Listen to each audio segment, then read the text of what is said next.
Hop, voilà. Voilà, je vous propose qu'on commence pour pas prendre, trop de retard. Hop, alors attendez, je vais m'assurer que c'est bien voilà, c'est bon. Parfait. Bon, bah, écoutez, bienvenue à tous, hein. Merci de nous rejoindre pour ce webinaire sur les mesures, mises en place par le gouvernement pour soutenir les entreprises françaises. Donc certains me connaissent déjà puisque nous avons aujourd'hui là certains membres de WeWork Labs, mais pas que, parce que nous avons aussi le plaisir d'accueillir des membres de WeWork à Paris. Donc je me présente, je suis Olivia Hervy, je suis responsable de WeWork Labs à Paris. Pour ceux qui ne nous connaissent pas, nous sommes la plateforme innovation mondiale de WeWork et nous accompagnons plus de 4000 fondateurs de start-up dans le monde. Fondateurs de start-up et bien sûr leurs équipes. Et notre mission est d'aider les start-up, de favoriser leur démarrage, leur développement, leur croissance, en leur apportant un accompagnement business personnalisé.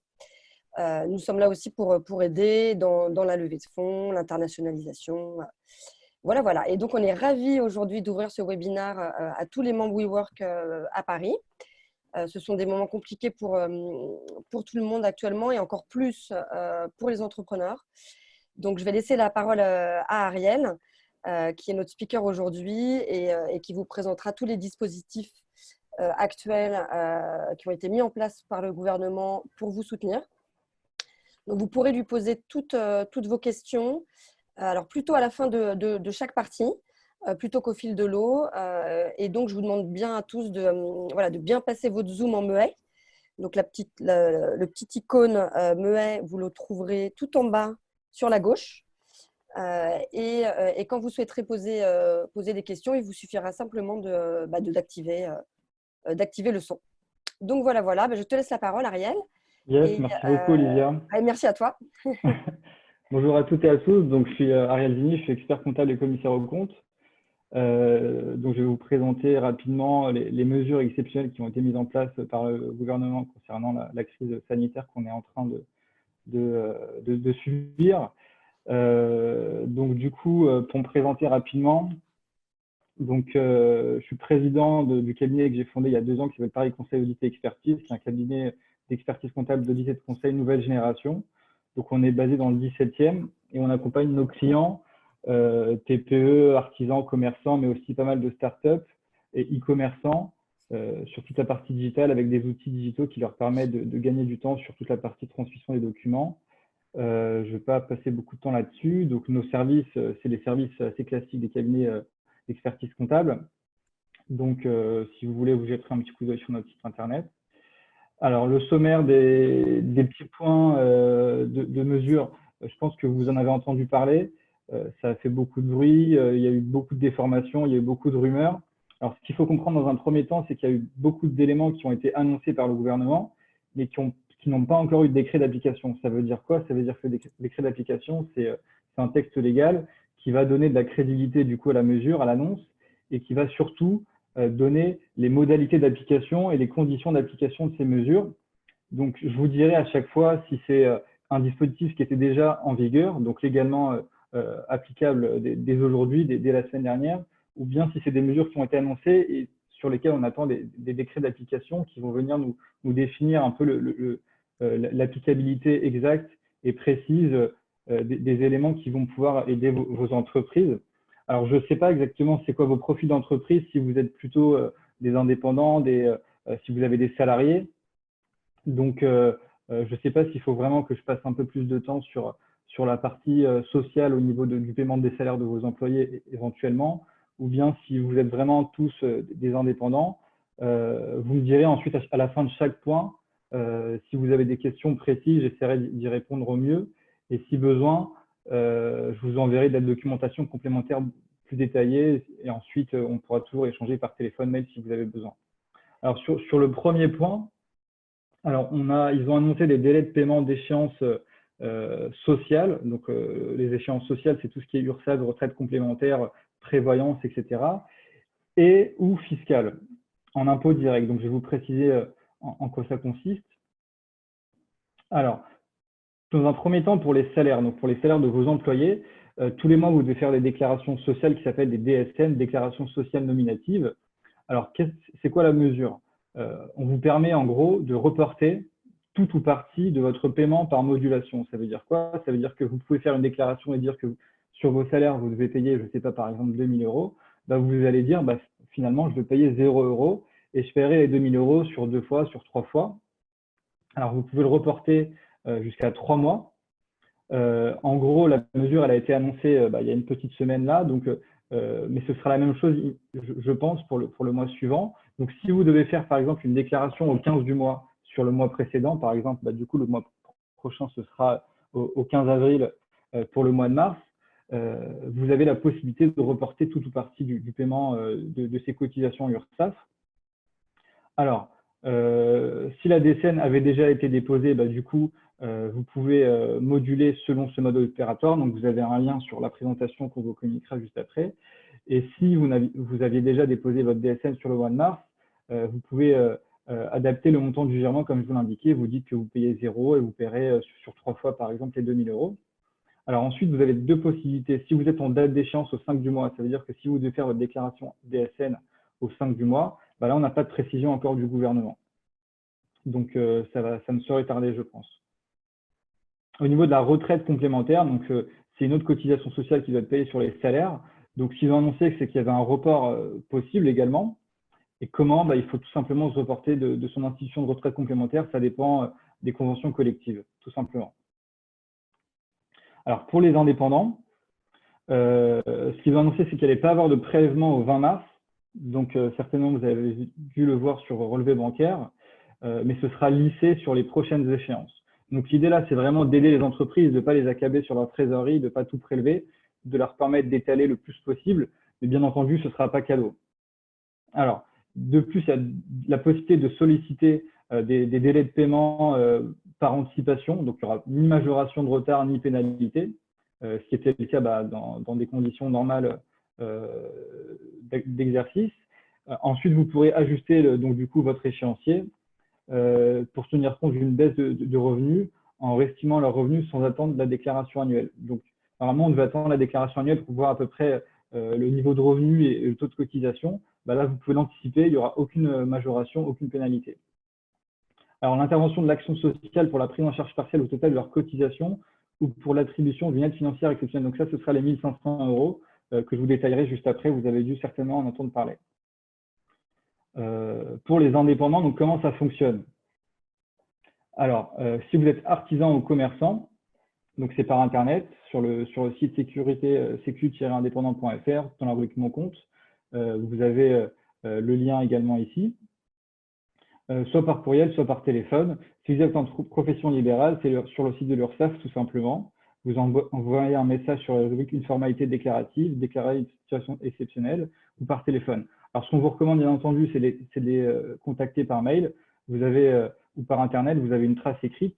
Par téléphone, ils sont très sollicités, donc ça va être assez compliqué de les joindre. Donc, n'hésitez pas, surtout sur votre message personnalisé, comme ça, ils peuvent vous identifier directement. Et ça vous permet d'avoir une traçabilité de la demande. Comme ça, si jamais il y a eu un souci, il y a eu des pénalités ou des retards, vous aurez la preuve de la demande et de la date. Alors, au niveau de la fiscalité, alors, vous avez également un report sans pénalité possible concernant l'acompte d'impôt sur les sociétés. Donc, il y a certaines entreprises, en fonction de leur chiffre d'affaires, qui peuvent payer un impôt sur les sociétés. On paye des acomptes en général. Là, on va vous permettre du coup de moduler cet acompte, de le reporter, donc toujours sans pénalité et sans intérêt de retard. C'est la même chose pour les taxes sur les salaires, pour la CFE et pour la CVAE. Alors, tout ceci, ce sont des impôts directs, d'accord? Donc, ils ont bien précisé que ça concernait uniquement les impôts directs, donc ne sont pas compris la TVA. Pourquoi? C'est assez simple et c'est assez logique, parce que la TVA, c'est sur du chiffre d'affaires que vous avez déjà réalisé, que vous avez collecté pour l'État. Donc, on ne peut pas vous permettre de bénéficier de cette TVA pour faire face à vos besoins de trésorerie ponctuels. Cette TVA, c'est un impôt que vous collectez pour le compte de l'État et donc que vous devez donner à l'État dès que c'est possible. Après, bien entendu, les services d'administration fiscale et vos services des impôts des entreprises, les SIE, sont assez compréhensifs.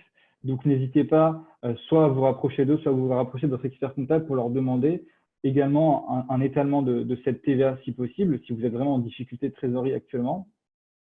Et donc, ça concerne également les droits de douane et la taxe sur les produits pétroliers, donc qui sont des impôts indirects. Alors, il faut noter que si jamais vous avez déjà été prélevé, par exemple, de votre TVA, non pas de la TVA, pardon, excusez-moi, de votre acompte sur l'impôt sur les sociétés ou d'une mensualité sur la CFE, vous avez la possibilité de demander à votre SIE de vous faire rembourser, d'accord?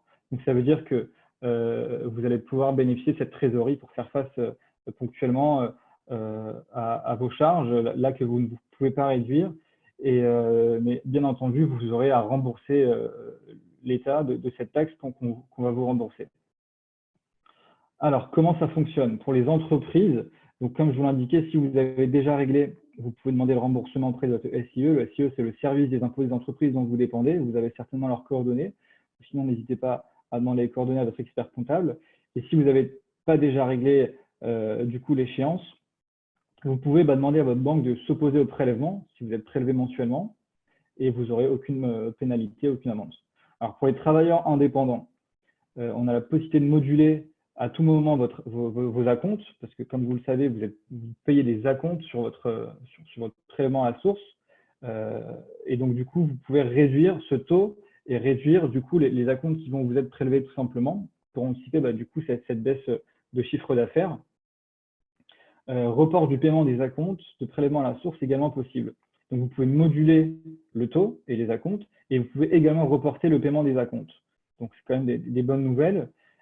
Si vous êtes en acompte mensuel, vous pouvez reporter d'un mois sur l'autre jusqu'à 3 fois. Donc, on vous donne 3 mois de répit là, pour souffler un petit peu. Si vous êtes en acompte trimestriel, vous pouvez le faire d'un trimestre sur l'autre. Au niveau de la CFE, de la taxe foncière, donc, il y a certaines entreprises qui sont mensualisées, donc vous payez tous les mois un petit peu. Vous pouvez suspendre ces paiements sur votre espace impôt.gouv dans la rubrique professionnelle ou en contactant directement le centre de prélèvement de service. Donc, le montant restant dû sera prélevé bien entendu au solde. Ça veut dire qu'à la fin de l'année, quand vous étiez censé payer le solde, voilà, vous serez prélevé tout d'un coup. Après, c'est de l'argent, c'est la trésorerie dont vous avez besoin. Mais ce qu'il faut comprendre, c'est que si vous avez la possibilité de le payer, surtout payez-le. Pourquoi? Parce qu'il ne faudrait pas qu'à la fin de l'année ou dans 3 mois, vous ayez à tout payer d'un coup. Et c'est là que vous allez vraiment vous retrouver en situation compliquée. Et c'est de faire un prévisionnel financier, de voir à peu près quelles sont vos charges, quelles sont les possibilités d'étalement au niveau de vos charges. On verra tout à l'heure concernant les loyers, le DS, etc. Alors, vous aurez des petits liens également pour la présentation qui vous redirigeront directement vers les sites de l'administration fiscale.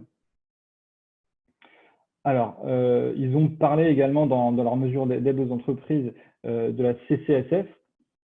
Alors, la CCSF, c'est quoi? C'est une commission des chefs de services financiers qui peut aider les entreprises qui rencontrent des difficultés financières pour des délais de paiement. Donc, c'est toujours pareil. On vous permet du coup de contacter une commission pour vous aider à avoir des délais de paiement concernant les dettes fiscales et sociales, et uniquement la partie patronale et pas la partie salariale, en toute confidentialité. Donc, c'est à vous, le débiteur lui-même, ou bien un mandataire ad hoc, donc ce sera plutôt à vous de les contacter. Conditions de recevabilité de la saisine, être à jour du dépôt de ses déclarations fiscales et sociales et du paiement de ses cotisations et contributions sociales, ainsi que du prélèvement à la source. En gros, vous ne pouvez pas demander à ce qu'on vous aide à étaler vos impôts et vos cotisations si vous étiez déjà en retard, tout simplement. Et c'est un petit peu bête parce que ça veut dire que si vous aviez déjà eu des difficultés de trésorerie, là, vous allez encore plus être dans le pétrin. Et il ne faut pas avoir été condamné pour travail dissimulé. Donc, je vous ai mis un petit lien également pour avoir tout le détail de ce dispositif. Alors, est-ce que vous avez déjà des questions sur la première partie? Je vous invite à vous unmuter. Et si vous n'avez pas de questions, on va pouvoir passer du coup au point 2. Ariel? Yes. Oui, bonjour. Juste une question, mais je crois que tu as déjà répondu. En fait, ça sous-entend que tu nous enverras la presse. Enfin, Oui, bien sûr, je vous envoie la presse, il n'y a pas de souci. Ok, merci. Et comme d'habitude, je la posterai sur Slack. D'accord. Et par contre, pour ceux qui ne sont pas membres WeWork Labs, vous pouvez me contacter olivia.hervy, donc HERVY, wework.com. Pardon. C'est bon pour le point, on peut avancer?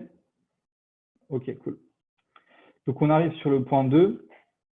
Alors, la mesure, c'est quoi? Dans les situations les plus difficiles, des remises d'impôts directes pouvant être décidées dans le cadre d'un examen individualisé des demandes.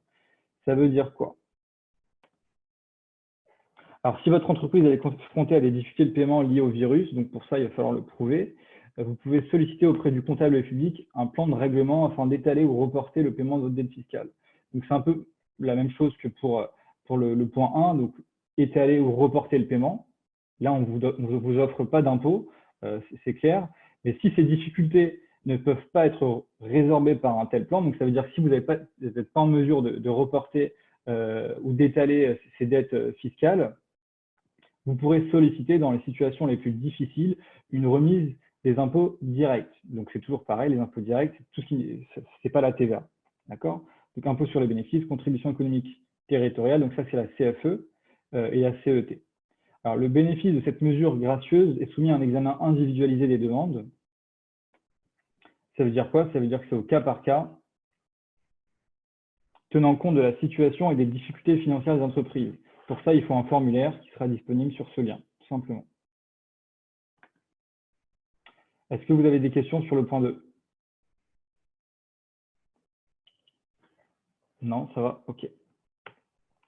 Alors, point 3, report du paiement des loyers, des factures d'eau, de gaz et d'électricité pour les plus petites entreprises en difficulté. Alors, ça veut dire quoi? Comment ça se passe? Par mail ou par téléphone directement aux entreprises? Là, en gros, l'État, il a dit quoi?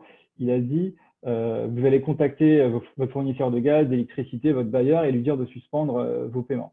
OK, merci l'État. Ça veut dire quoi? C'est toujours pareil, c'est pour vous aider ponctuellement sur votre trésorerie. On ne va pas vous offrir votre loyer, on ne va pas payer votre électricité et votre gaz, ce n'est pas l'État qui va payer pour vous.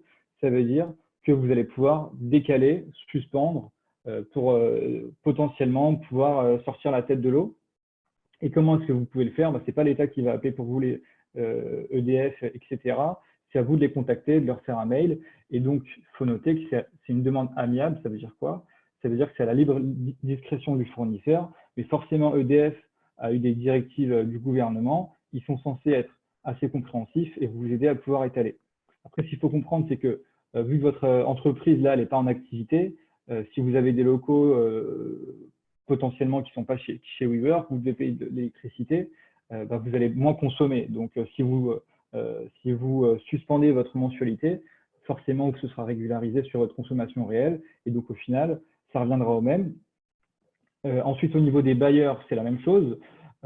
L'État a dit, en gros, vous allez ne plus payer votre loyer. Mais ça veut dire quoi? Votre loyer, vous devez le payer éventuellement à un propriétaire qui doit lui-même payer son crédit. D'accord? Donc, en gros, les banques vont suspendre les mensualités qui sont prélevées par les propriétaires sur leur paiement des crédits pour qu'ensuite les locataires puissent ne pas payer leur loyer, mais ce sera un non-paiement qui sera décalé toujours. Vous allez devoir payer ce loyer, sauf qu'on va permettre de le suspendre, et donc parce que ce sera suspendu au niveau des prélèvements des mensualités par les banques. D'accord? Donc, concernant les commerces des centres commerciaux, le Conseil national des centres commerciaux a d'ores et déjà invité ses membres. Donc, c'est toujours une invitation, c'est toujours amiable. Ce n'est pas une obligation. Est-ce que vous avez des questions concernant le point 3? OK, cool. Point 4. Alors, l'aide de 1 500 €, la fameuse aide pour les plus petites entreprises, les indépendants et micro-entreprises des secteurs les plus touchés grâce au fonds de solidarité financé par l'État et les régions. Donc, l'État a créé un fonds de solidarité pour aider les petites entreprises d'un montant de 1 500 €. Comment ça fonctionne? Alors, c'est pour qui déjà? Donc, c'est pour tous les TPE indépendants ou micro-entrepreneurs. Donc, ça, c'est une bonne nouvelle. Ce n'est pas que pour les grosses entreprises, c'est vraiment pour les personnes qui sont en difficulté, les micro-entrepreneurs qui ont des activités très diverses et variées. Alors, les conditions, c'est quoi? Il faut qu'elles fassent moins d'1 million d'euros de chiffre d'affaires. Donc, ça va être quand même pas mal d'entreprises qui font l'objet d'une fermeture administrative. Donc, vous avez la liste de tous les commerces et de toutes les boutiques qui ont été fermées administrativement par l'État sur ce lien. Donc, c'est directement vers Légifrance. Ou, donc c'est très important, c'est soit qui ont été fermés de manière administrative, ça veut dire que si vous êtes une petite entreprise et que vous avez été fermé de manière administrative, vous avez la possibilité de bénéficier de ce dispositif. Ou bien qui auront connu une perte de chiffre d'affaires de plus de 70% au mois de mars 2020 par rapport au mois de mars 2019. Donc, si vous êtes une jeune entreprise, ça va être difficile de le prouver. En gros, ce qu'ils veulent voir, c'est tout simplement, là, cette année, vous avez une baisse de chiffre d'affaires, forcément, c'est lié au virus, parce qu'en 2019, vous avez fait au moins 70% de plus. Donc, pour ça, je pense qu'il va falloir demander des attestations de la part de vos experts comptables ou bien les bilans de l'année 2019 qui n'ont pas été encore établis. Donc, ça va être assez compliqué à mettre en place.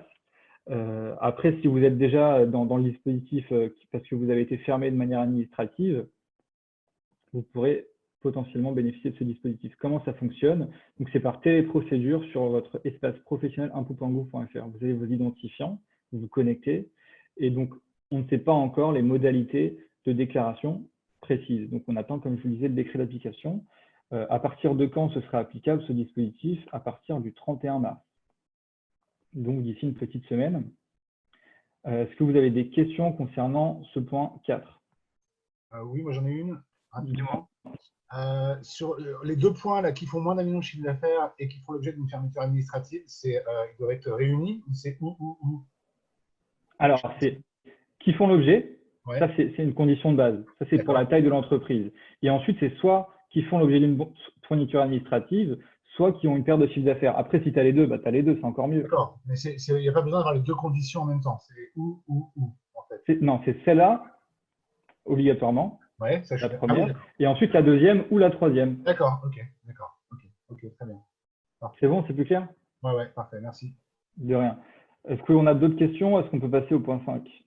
Non, mais du coup, quand on est une jeune entreprise qui a été créée en septembre, comment c'est compliqué. C'est compliqué parce que on ne peut pas prouver que potentiellement l'année dernière, si tu avais démarré il y a 1 an au mois de mars, tu aurais fait 70% de plus de chiffre d'affaires. Après, ça dépend de ton activité. Il faut voir si tu n'es pas dans la liste de ces entreprises qui sont sur ce lien-là, qui est sur Légifrance. Mais ça va être compliqué pour toutes les jeunes entreprises. Si tu as démarré, en gros, tu ne peux pas prouver que si tu n'avais pas eu le virus, tu aurais fait beaucoup de chiffre d'affaires et donc l'État ne doit pas lier à cette perte de chiffre d'affaires, tu comprends? D'accord. Mais si en vrai, j'ai eu un rendement qui était quand même assez stable et régulier depuis septembre, ça peut pas… Écoute, ils ne peuvent pas faire au cas par cas d'un mois à l'autre, tu comprends, c'est compliqué. Il faut aussi prendre du recul et comprendre la logique du dispositif. Après, moi, j'invite à tous les entrepreneurs n'hésitez pas à taper à toutes les portes, à envoyer les formulaires, à essayer de tenter votre chance. Hein. Si vous la tentez, si vous y arrivez, vous n'avez rien à perdre. Mais en tout cas, dans le cadre de ce qui a été annoncé par le gouvernement, malheureusement, les entreprises, les jeunes entreprises qui viennent d'être créées depuis plusieurs mois ou quelques mois, elles ne seront pas dans ce dispositif-là, en fait, parce qu'on ne pourra pas prouver qu'il y a 1 an, elles faisaient beaucoup plus de chiffre d'affaires et donc vraiment qu'elles ont été impactées par cette crise sanitaire. Excuse-moi, je rebondis sur… Ah pardon, Florian. Non, c'est bon, merci. C'est bon? Je rebondis sur ce point, justement, c'est pas très clair pour moi, parce que si j'ai bien compris, il n'y a que le 3e point qui concerne la perte de chiffre d'affaires de plus de 70%. Donc, si j'ai bien compris, en fait, si tu fais moins d'1 million de chiffre d'affaires, donc potentiellement 0, ou potentiellement très peu, et potentiellement nouvellement créé, tu es quand même concerné, ou pas? Alors, oui, tu es concerné, sauf que il faut que tu fasses moins d'1 million de chiffre d'affaires pour pouvoir prétendre au dispositif, mais il faut aussi que soit tu aies fait l'objet d'une fermeture administrative, donc en gros, l'État t'a obligé à fermer, tu ne pouvais pas faire de chiffre d'affaires, ou soit tu peux prouver que tu as une perte de chiffre d'affaires de plus de 70%. Okay. Donc, si tu es une entreprise qui n'a pas été contrainte à fermer et si tu ne peux pas prouver que tu as eu plus de 70% de perte par rapport à mars 2019, je ne pense pas que tu puisses bénéficier de ce dispositif. D'accord. Mais ça veut dire que potentiellement, tu peux quand même être une jeune entreprise. Enfin, c'est pas mon cas, hein, mais tu peux avoir été contraint d'avoir subi, tu peux avoir subi une fermeture administrative et être assez jeune. Oui, bien sûr. Tu peux être une jeune entreprise et avoir. Mais dans ce cas-là, tu réunis les 2 conditions. Tu fais moins d'1 million et tu as subi une fermeture administrative. Donc, c'est bon pour toi. D'accord. Ok. Bon. On a d'autres questions sur le point 4 ou, est-ce qu'on devra rembourser cette aide au cours de l'année ou pas? Alors non, ça c'est une aide, c'est vraiment de l'argent qu'on te donne. C'est pas de l'argent. Après, encore une fois, je préfère, c'est sous réserve du décret d'application. Ça, c'est ce qu'ils ont annoncé tel que moi j'ai essayé de de le reformuler de manière à ce que ce soit le plus simple possible, par qui, comment, quand. Eux, ils n'ont pas dit dans quelle modalité, est-ce que ce sera versé à titre personnel, à titre professionnel, ils n'ont pas dit par qui ce sera versé concrètement, dans quel délai, est-ce que ce sera dans une semaine, dans 2 semaines. Donc, on ne sait pas, peut-être qu'ils vont dire, j'en sais rien, dans 1 an, dans 2 ans, si tout se passe bien, vous rembourserez. Mais je ne pense pas, a priori, c'est une aide, donc c'est d'argent qu'on te donne. Alors, on a une autre question sur le chat. Qu'est-il prévu en cas de déclaration trimestrielle? Alors là, je ne comprends pas trop la question. C'est concernant un micro-entrepreneur qui devait déclarer de manière trimestrielle.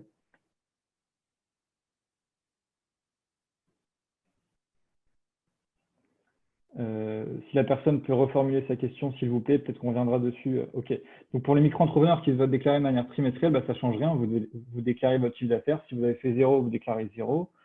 Ça ne change rien. Cette aide de 1 500 €, elle vient compléter éventuellement. Après, si vous avez fait du chiffre d'affaires, vous avez fait des cotisations, vous payez vos cotisations. Mais vous pourrez toujours également demander à l'URSSAF d'étaler ce paiement de ces cotisations, moduler ces prélèvements, mais on vous les offrira. Ce ne sera pas cadeau, quoi. OK. Alors, on va passer au point suivant.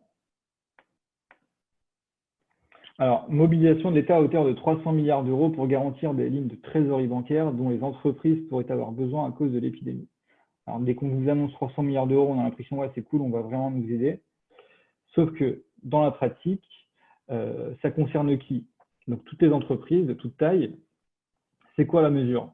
Ça consiste à faciliter l'octroi par les banques de prêts de trésorerie aux entreprises qui permettront de dispenser de la trésorerie nécessaire pour poursuivre leur activité et préserver l'emploi. Donc, en gros, l'État va mettre la pression sur les banques pour que les banques vous donnent de l'argent, enfin, vous prêtent de l'argent, et pour que vous puissiez du coup continuer à développer votre activité et préserver l'emploi. Donc, ça a été mis en place à partir du 16 mars et jusqu'au 31 décembre 2020. Donc, ce sera certainement reconduit. Comment? C'est sur demande auprès de votre conseiller bancaire. Donc là, en gros, il n'y a rien de très exceptionnel. On vous parle de 300 milliards, sauf que c'est un crédit en fait classique. Pour ça, du coup, il faut faire une demande auprès de votre banquier, il faut le justifier, il faut avoir potentiellement des bilans, il faut prouver que c'est pour faire face à un besoin ponctuel de trésorerie, que ce soit pour le BFR ou bien pour des investissements. Alors, il faut noter que les banques françaises, elles se sont engagées à reporter donc jusqu'à 6 mois le remboursement des crédits des entreprises sans frais. Ça veut dire quoi sans frais? Ça veut dire qu'il n'y aura pas d'intérêt de retard, pas d'intérêt intercalaire. Donc, les entreprises, elles seront soulagées pendant 6 mois là au niveau de leur trésorerie. Et pour ça, il faut toujours contacter votre conseiller bancaire. Donc là, vraiment, je vous le recommande. Si ce n'est pas déjà fait, contactez votre conseiller bancaire par mail, par téléphone. Ils sont très sollicités en ce moment pour suspendre le paiement de vos crédits, parce que c'est vraiment les décaissements les plus importants en général sur les entreprises. Et le fait de pouvoir les suspendre pendant 6 mois, ça va vous permettre de souffler un petit peu, mais toujours faites attention parce que ce n'est pas de l'argent qu'on vous offre, c'est de l'argent que vous allez devoir payer plus tard. Alors, il faut également noter que la BPI également, elle garantit aux PME et aux ETI sur un découvert confirmé sur 12 à 18 mois ou sur un prêt de 3 à 7 ans, ou bien un report de 6 mois des échéances à compter du 16 mars. Donc, le report de 6 mois, c'est ce qui a été annoncé ici. Donc, la BPI peut également se porter caution et pour en savoir plus, vous aurez le petit lien directement là vers le site de la BPI. Est-ce qu'on a des questions concernant le point 5? Et moi, j'ai une question. Est-ce que il y a d'encadrement? Ah merde. Allô? Vous m'entendez? Oui, je t'entends. Ouais. Est-ce qu'il y a un encadrement de l'État sur les taux de trésorerie, des crédits de trésorerie? Alors, non, il n'y a pas d'encadrement, il n'y a pas eu de taux qui ont été promus. Ce qu'il faut comprendre, c'est que les banques, c'est leur job de prêter de l'argent. Après, c'est leur job aussi de faire de l'intérêt sur cet argent qu'elles prêtent. Donc, ça dépend toujours du risque, ça dépend toujours du projet, ça dépend de la situation du porteur de projet, est-ce qu'il a des garanties ou pas. Le taux, c'est ça, hein, c'est pas on prête à tout le monde à 0%, à 0,5. Ça dépend du risque parce que vous allez devoir rembourser et potentiellement la BPI va se porter caution à hauteur de 90%, il me semble. Mais non, il n'y aura pas un taux diffusé à tout le monde pour tout projet et pour toute entreprise. Ça, c'est sûr. Ok, merci. De rien. Est-ce qu'il y a d'autres questions concernant le point 5? Ok, on passe au 6. Alors, soutien de l'État et de la Banque de France, médiation du crédit pour négocier avec sa banque un rééchelonnement des crédits bancaires. Donc ça, en gros, c'est vraiment du blabla, c'est dire qu'on met en place des mesures alors que concrètement, ça ne va pas vraiment aider qui que ce soit. Donc en gros, il y a un dispositif qui s'appelle la médiation du crédit, que personne connaît, que personne n'a jamais utilisé, qui est un dispositif public qui vient en aide à toute entreprise qui rencontre des difficultés. Donc ça, encore une fois, c'est quelque chose qui existait déjà. On vous a dit que ça existe, voilà, ça peut vous aider, en sachant qu'au préalable, on vous a déjà dit que votre banque allait être conciliante et qu'elle allait suspendre pendant 6 mois votre crédit. Donc, c'était histoire de dire qu'on met en place des dispositifs qui vont aider les entreprises, mais très concrètement, ça existait déjà. Et ce n'est pas pour autant que vous avez besoin d'un médiateur pour négocier un rééchelonnement avec votre banque. Vous pouvez le faire directement avec eux. Alors, si vous voulez le faire en plus, vous avez ce lien-là. Ensuite, du coup, ce sera étudié par un médiateur. Et le médiateur, en gros, il va faire le lien entre vous et la banque. Mais si vraiment, si vous étiez en conflit avec votre banque avant la survenance de ces difficultés et vous avez du mal à communiquer avec eux, ce serait peut-être toujours intéressant de passer par un médiateur. Ça donne un peu plus de crédibilité et ça peut peut-être vous aider dans votre démarche. Est-ce qu'on a des questions concernant ce point 6? Ok, point 7. Maintien de l'emploi dans les entreprises par le dispositif de chômage partiel simplifié et renforcé. Alors, dispositif de chômage partiel, donc c'était déjà applicable, ça a toujours existé, sauf que ce n'était pas très connu. Ça concerne les entreprises de toute taille. Alors, c'est quoi? L'entreprise, elle verse une indemnité égale à 70% du salaire brut, donc ça revient à peu près 84% du salaire net à ses salariés. Les salariés au SMIC ou moins sont indemnisés à 100%, c'est ce qu'a annoncé l'État. L'entreprise sera intégralement remboursée par l'État. Donc, il y a eu beaucoup de questions, ce n'était pas clair. Est-ce que c'est l'État qui paye directement les salariés? Est-ce qu'on doit payer les salariés et ensuite l'État nous rembourse? Donc, c'est limité à 4,5 fois le SMIC, donc ça fait 6 927 € brut mensuels. Donc là, il va falloir vraiment payer les salaires des salariés, donc ça va faire des décaissements assez importants dans les entreprises. Et c'est pareil, on ne sait pas encore exactement quand est-ce que l'État va rembourser, dans quel délai, comment, est-ce que ce sera d'un coup, etc. Donc, comment est-ce que ça se passe le chômage partiel? Il faut vous inscrire si ce n'est pas déjà fait sur un site internet. Vous avez le lien sur la présentation. Ça existe déjà bien avant le 16 mars, mais bon, ils l'ont promu au 16 mars. Et avant, on devait le faire en général dans un délai de 48 heures, il me semble. Et là, vous avez 30 jours pour le faire, donc vous n'êtes pas en retard si vous ne l'avez pas encore fait, avec effet rétroactif. Ça veut dire quoi? Ça veut dire que si vous le déclarez aujourd'hui, ça peut être applicable au 16 mars, par exemple, si vous souhaitez mettre en place ce dispositif à partir du 16 mars. Est-ce que vous avez des questions sur le chômage partiel? Après, il y a une question qui revient souvent dans les SASU. Est-ce que le président de SASU, éventuellement, peut bénéficier de dispositifs de chômage partiel, même parce qu'il est assimilé salarié? Eh bien, malheureusement, non. Il n'a pas de contrat de travail et ce dispositif, il est mis en place uniquement pour les salariés, donc ceux qui ont un contrat de travail. Après, si vous cumulez un mandat social avec un contrat de travail, vous pourrez en bénéficier sur la partie du contrat de travail. Est-ce que c'est clair? Est-ce que vous avez des questions? Moi, j'ai une question. Est-ce qu'on peut avoir une partie des… Est-ce que le chômage partiel peut concerner qu'une partie des salariés? Alors, bien sûr, ce n'est pas un dispositif qui est obligatoirement applicable à tous les salariés. Si par exemple, tu as des salariés qui peuvent faire du télétravail, qui sont en activité, bien entendu, l'État ne va pas te dire « Ah ben non, tu mets tout le monde en chômage partiel parce que ça leur coûte de l'argent. » Eux, ils vont pas vouloir t'imposer à payer tout le monde. Si tu peux continuer à bosser, si tu as des employés qui sont toujours en activité parce que tu peux continuer, ils peuvent bosser en télétravail, bien sûr, ça peut être applicable à certains salariés. Ok, merci. De rien. Est-ce qu'on a d'autres questions? Ok, on va passer au point 8. Appui au traitement d'un conflit avec des clients ou fournisseurs par le médiateur des entreprises. Donc ça, c'est pareil, c'est histoire de dire on met en place des des mesures qui vont aider les entreprises alors que ça existait déjà. C'est jamais mis en place, personne ne l'utilise. Donc c'est pareil, c'est de la médiation, ça veut dire qu'on va nommer quelqu'un qui va être un intermédiaire. Donc c'est gratuit, c'est rapide et c'est réactif. Donc dans les 7 jours, afin de définir avec lui un schéma d'action et c'est confidentiel. Donc c'est lié à tout différent lié à l'exécution d'un contrat de droit privé, y compris tacite ou d'une commande publique. Il peut faire l'objet d'une saisine du médiateur. Donc c'est pareil que pour la médiation avec les banques.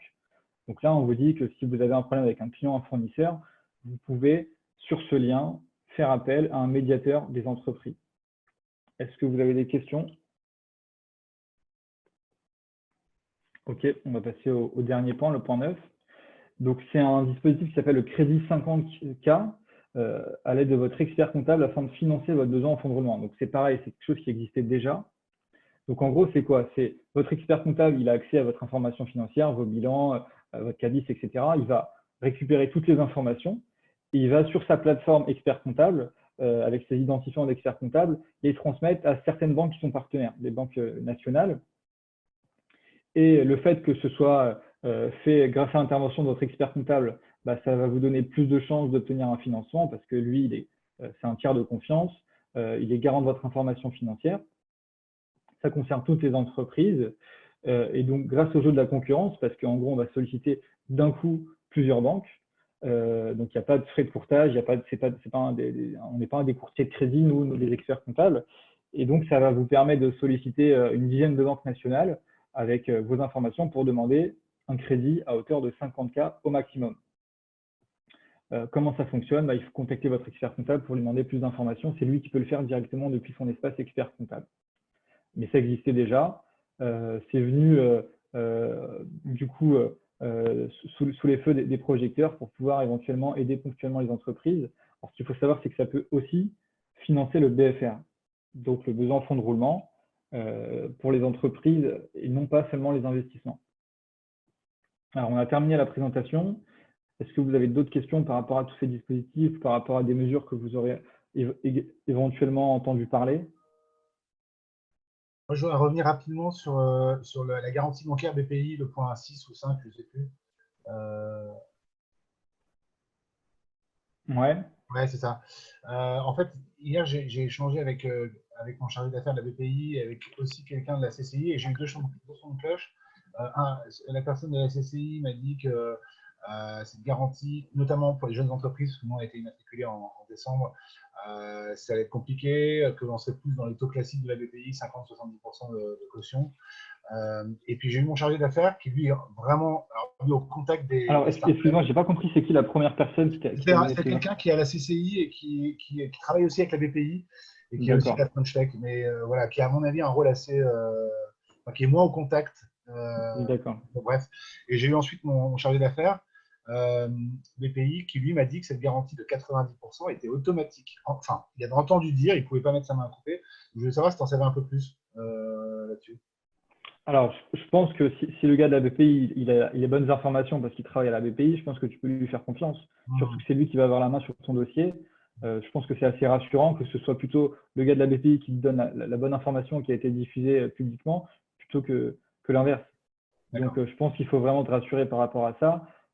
Si le gars de la BPI te rassure et que si c'est ce qui a été promu et c'est ce qui est sur tous les sites de la BPI et de l'administration fiscale, c'est que ce sera 90%. D'accord, ok, très bien, parfait, merci. Est-ce qu'on a d'autres questions du coup? Moi, je voudrais revenir sur le dernier point là, les 50 000 euros d'avance. Alors, c'est pas une avance, ouais, c'est un crédit, ouais. D'accord. Est-ce qu'il y a un délai pour contracter ce prêt ou Ben non, en fait, comme je te le disais, c'est que c'est un dispositif qui existait déjà. C'est pas du tout nouveau, ils l'ont pas mis en place ponctuellement. Donc, il y a 6 mois, tu aurais pu le faire avec ton expert comptable, si ton expert comptable t'en a parlé. Et donc, c'est un crédit classique. En gros, tu montes un dossier de financement, tu donnes tes bilans, tu expliques pourquoi tu as besoin d'argent. Et ensuite, les banques vont étudier ton dossier et te donner un avis favorable ou non. Après, l'idée, c'est de centraliser les demandes auprès de plusieurs banques. C'est que ça passe par ton expert comptable. Donc, du coup, tu n'as pas à aller taper à toutes les banques, envoyer des mails à tous les conseillers bancaires qu'on t'a recommandés auprès de tes relations. Donc, ça te permet de gagner du temps, d'optimiser tes chances d'avoir le financement Et voilà, tout simplement. Ok, merci. De rien. Est-ce qu'on a d'autres questions du coup?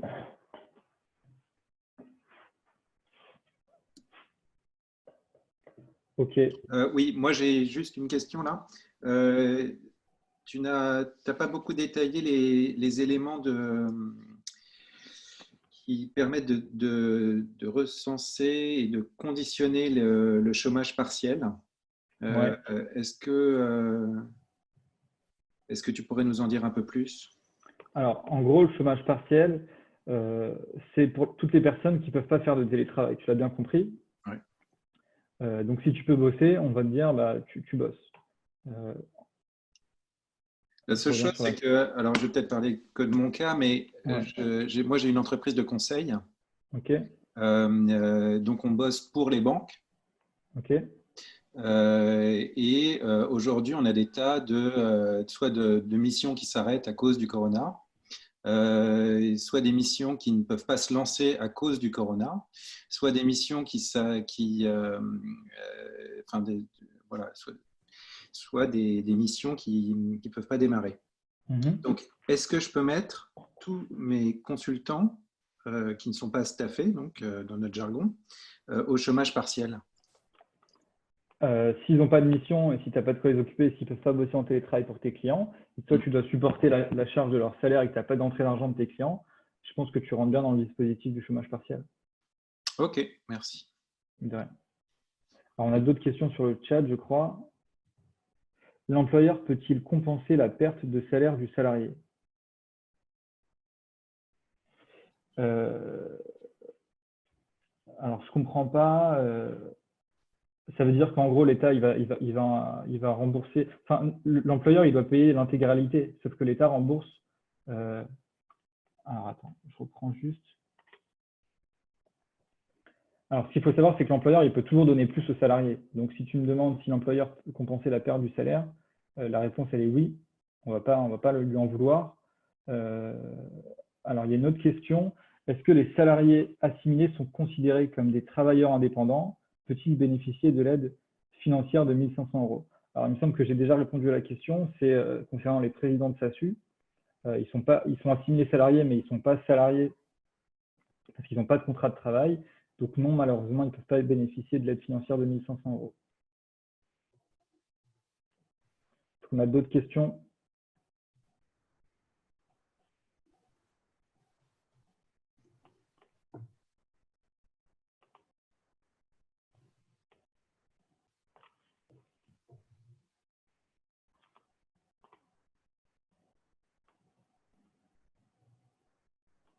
Ok. Du coup, si vous voulez la présentation, soit je l'envoie à Olivia, soit vous me faites un petit mail sur cette boîte mail, contact, et je vous l'envoie là assez rapidement, tout simplement. Si vous avez des questions, n'hésitez pas, je reste à votre disposition.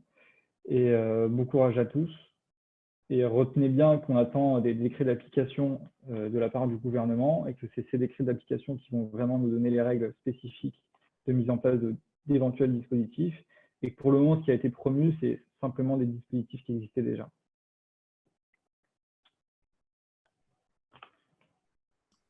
Merci Olivia, beaucoup. de rien. Merci À beaucoup. tous pour votre attention. Merci. Super, merci à toi. Et puis, Merci. et en effet, chacun peut te contacter en direct. Et aussi, je veux bien que que tu m'envoies la présentation et comme ça, je pourrais la partager sur le Slack auprès des membres WeWork Labs, puisque certains n'ont pas pu être là aujourd'hui et je pense qu'ils seront contents de pouvoir accéder à toutes ces infos. Comment est-ce qu'on fait pour se connecter sur le Slack WeWork Lab? Alors, en fait, il faut être membre de WeWork Labs. On a notre propre communauté, je dirais, au sein de WeWork. Et voilà, et on est vraiment une communauté de start-up. Voilà. Donc, si tu as une start-up, on peut tout à fait ouvrir la conversation. Très bien. Voilà. Ok, merci Olivia, merci. Et à noter aussi qu'on a Marine qui est sur le webinar, qui travaille au WeWork Cœur Marais. Bonjour. Voilà.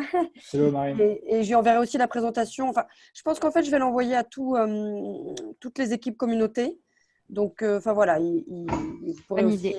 voilà, les contacter pour recevoir la présentation. Merci beaucoup. Bon courage à tous, bon confinement, restez chez vous. Voilà. Vous avez beaucoup entendu, faites-le, c'est important. Ça marche. Et lâchez vos mains. Pardon, Merci. excusez-moi, pardon. Pour récupérer donc la présentation, il faudrait que je me rapproche de mon équipe communauté. Tout Parce que à moi, fait. c'est partie du Labs, donc Ouais, tout Ou à fait. sinon, Ou tu m'envoies un sinon, mail directement, Florian, voilà. je peux te l'envoyer si tu veux. Voilà. d'accord. Donc contact@pcae.fr. PCAE.fr. Voilà. Voilà, bonne journée à tous, bon courage, à bientôt. Et bon, À En bientôt, tout cas merci. pour ces précisions et cette présentation.